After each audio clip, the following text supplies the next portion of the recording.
Assalamualaikum warahmatullahi wabarakatuh. Sampurasun, selamat pagi anak-anak kelas 11 MIPA dan IPS.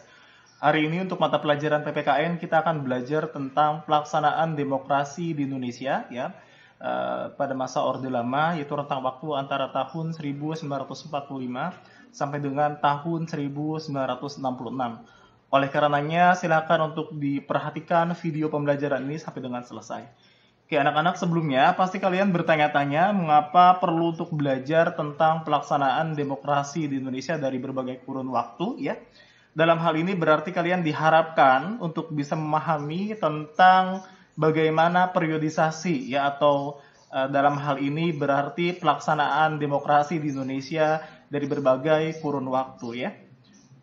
Kemudian yang pertama ya, pada masa pelaksanaan demokrasi di Indonesia, Orde Lama itu ya dibagi menjadi beberapa ya.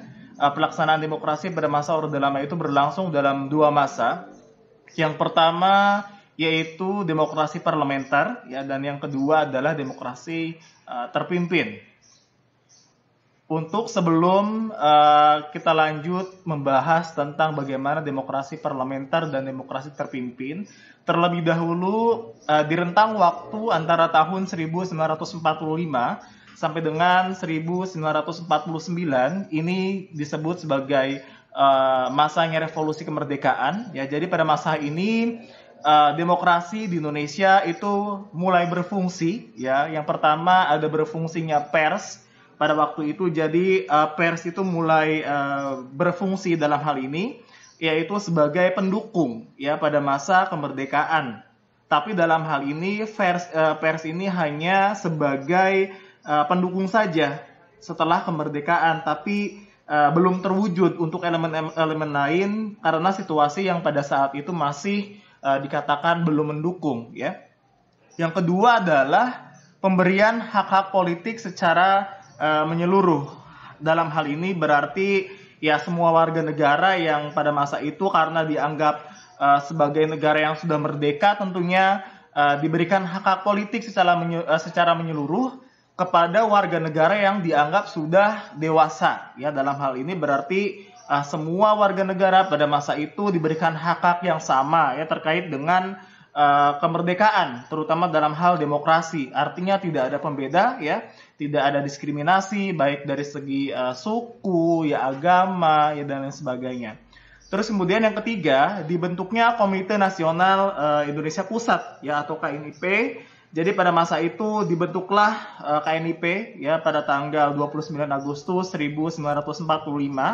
Ya ini menjadi cikal bakal terbentuknya DPR ya, Dewan Perwakilan Rakyat pada masa ini, yaitu bagaimana dulu bisa membatasi ya, karena dianggap zaman dahulu itu kekuasaan presiden sangat diktator ya, sehingga perlu untuk dibatasi kekuasaannya, sehingga dibentuklah Komite Nasional Indonesia Pusat ini sebagai apa? Sebagai pengganti parlemen pada masa itu ya. Terus kemudian yang keempat adalah terbentuknya partai politik. Ya, kita tahu pada masa kemerdekaan itu mulai banyak sekali bermunculan ya partai-partai politik, misalkan seperti apa? Ya, ada Masyumi, terus kemudian ada apa lagi? PKI ya, Partai Nasional Indonesia, terus kemudian ada apa lagi ya? Partai Katolik Indonesia dan lain sebagainya. Itu beberapa hal ya yang termasuk ke dalam perkembangan demokrasi pada masa revolusi kemerdekaan di rentang tahun 1945 sampai dengan 1949. Oke, selanjutnya kita masuk ke masa demokrasi parlementer ya, atau dalam istilah lain adalah demokrasi liberal. Ini terjadi pada tahun 1949 sampai dengan 1959.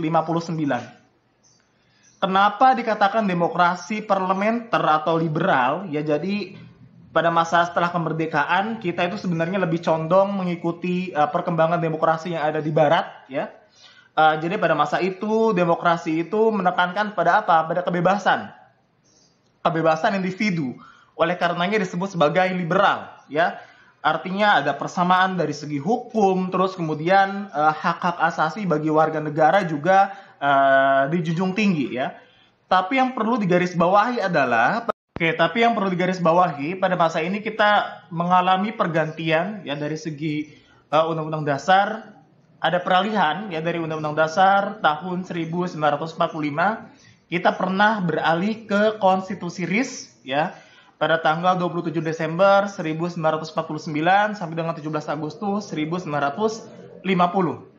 Ya, terus kemudian beralih lagi dari Konstitusi RIS ke Undang-Undang Dasar sementara ya tahun 1950, yaitu rentang waktu antara tanggal 17 Agustus 1950 sampai dengan 5 Juli 1959 ya.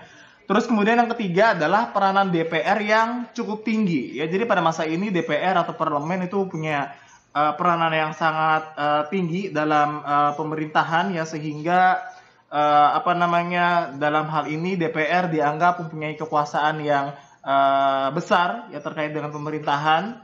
Terus kemudian yang keempat adalah presiden berperan sebagai kepala negara bukan sebagai kepala pemerintahan ya. Artinya pada masa ini karena parlementer, otomatis apa? Berarti segala hal yang berkaitan dengan kenegaraan itu dipertanggungjawabkan kepada ya parlemen ya. Artinya presiden hanya sebatas sebagai kepala negara saja, bukan sebagai kepala pemerintahan.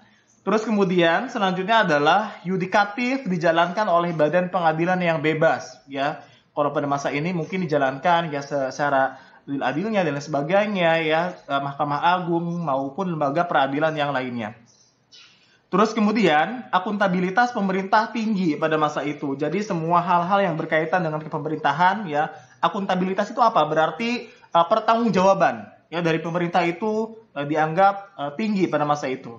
Terus kemudian yang selanjutnya adalah partai dapat berkembang secara maksimal ya, seperti yang sudah tadi disampaikan ya, pada masa itu banyak sekali bermunculan partai-partai politik sehingga pada masa itu setiap partai politik diperbolehkan untuk bisa berkembang sesuai dengan partai politiknya masing-masing, sehingga banyak sekali bermunculan partai politik baru ya.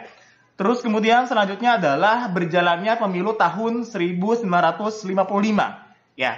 Ini pemilu pada saat pertama kali Indonesia melaksanakan pemilu pada saat itu ya, dan ini dianggap sebagai pemilu pertama kalinya dan dapat berjalan dengan lancar ya, untuk pertama kali pemilihan umum yang secara langsung di Indonesia ya. Terus kemudian hak dasar masyarakat tidak dikurangi ya, maksudnya terkait dengan hak-hak yang dimiliki oleh masyarakat ya tidak ada pembatas ya, artinya tidak ada pengurangan terkait dengan hak-hak ya pada saat itu, terkait hak-hak dasar masyarakat ya, terutama untuk bisa merdeka, menyatakan pendapat dan lain sebagainya ya. Terus kemudian selanjutnya pemberian otonomi daerah yang seluas-luasnya ya, karena pada saat itu diberikan otonomi ya, otonomi daerah artinya apa ya, kesempatan yang diberikan oleh pemerintah kepada pemerintah dari pemerintah pusat kepada pemerintah daerah untuk bisa mengembangkan potensi daerahnya masing-masing, sehingga pada saat itu daerah-daerah diberikan kesempatan ya sesuai dengan kemampuan daerahnya untuk mengatur ya, mengelola daerahnya masing-masing. Terus kemudian pada masa demokrasi parlementer juga banyak terjadi ternyata kegagalan ya, atau istilah lainnya adalah instabilitas politik ya.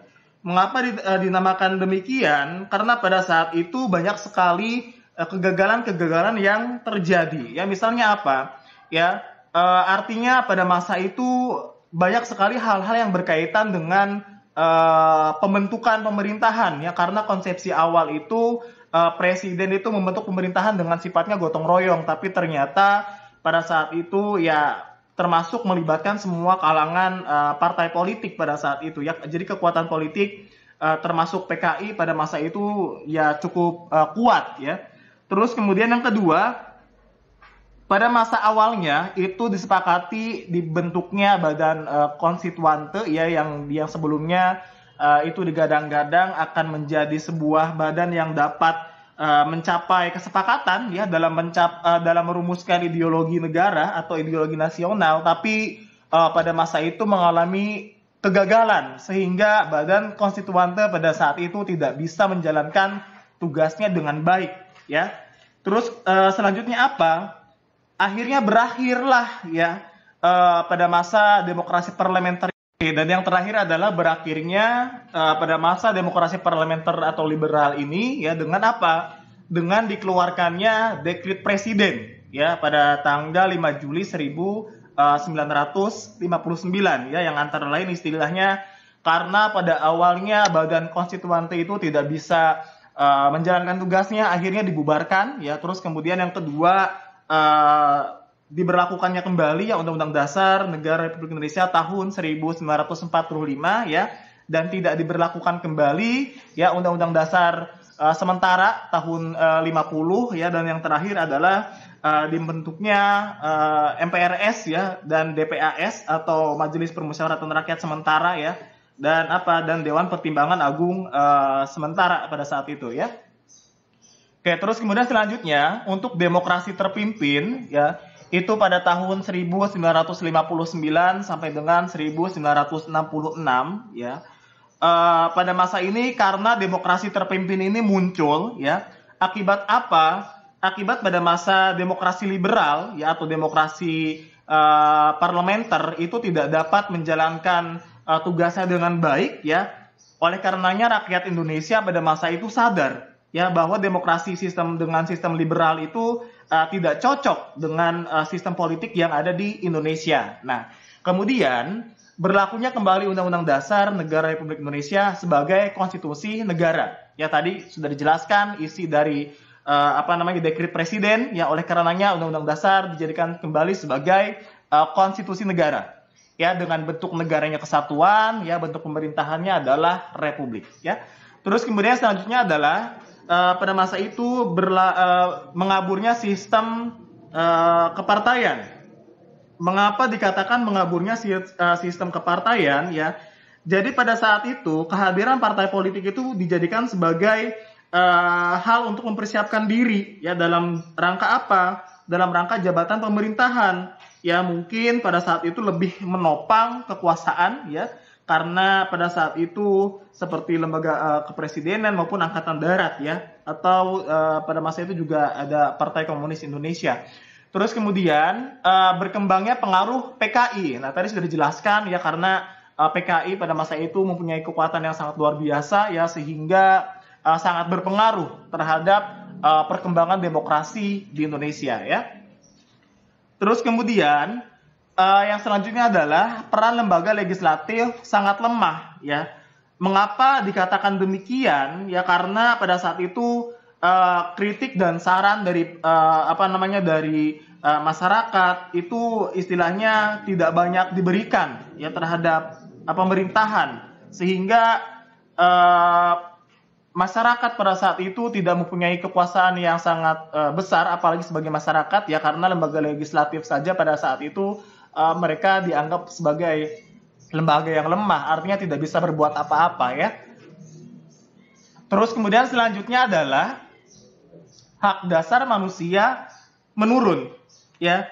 Mengapa bisa dikatakan demikian? Karena pada saat itu ya hak dasar terkait dengan sejumlah terkait dengan kebebasan berpendapat, berserikat, berkumpul dan sebagainya itu mulai dibatasi, sehingga ruang gerak dari masyarakat juga terbatas pada saat itu ya. Terus kemudian yang selanjutnya adalah kebebasan pers juga menurun ya. Mengapa dikatakan demikian ya? Jadi pada saat itu kebebasan pers juga agak sedikit dilarang ya, terutama untuk sejumlah surat kabar terkait dengan larangan-larangan dari pemerintah pada saat itu, sehingga bisa dikatakan bahwa kebebasan pers pada masa demokrasi terpimpin juga menurun ya. Terus kemudian sentralisasi kekuasaan sangat dominan pada saat itu, sehingga muncullah tritura atau 3 tuntutan rakyat ya. Terus kemudian akhirnya ya demokrasi terpimpin ini berakhir pada saat dikeluarkannya Super Semar ya, kalau kalian belajar sejarah tentunya pada tanggal 11 Maret 1966, yang mana isi dari surat perintah ini ya, yang mana disampaikan oleh Presiden Soekarno pada saat itu kepada Soeharto ya, yang pada saat itu menjabat, yang disampaikan kepada Soeharto pada saat itu, yang mana dahulu Soeharto menjabat sebagai Panglima Angkatan Darat ya, sehingga bagaimana caranya untuk bisa mengambil alih kekuasaan ya pada saat itu untuk mengawal jalannya pemerintahan, sehingga di zaman nantinya Presiden Soekarno itu dinyatakan sudah tidak menjabat lagi sebagai presiden, akan tetapi digantikan oleh Soeharto pada saat itu ya. Oke, anak-anak, itu dia untuk pembahasan tentang demokrasi, perkembangan demokrasi di Indonesia pada saat Orde Lama ya. Semoga materi yang disampaikan bisa dipahami tentunya, untuk disimak dan diperhatikan. Semoga apa yang disampaikan hari ini bisa bermanfaat. Terima kasih atas kesempatan untuk hari ini. Billahi taufik wal hidayah. Wassalamualaikum warahmatullahi wabarakatuh.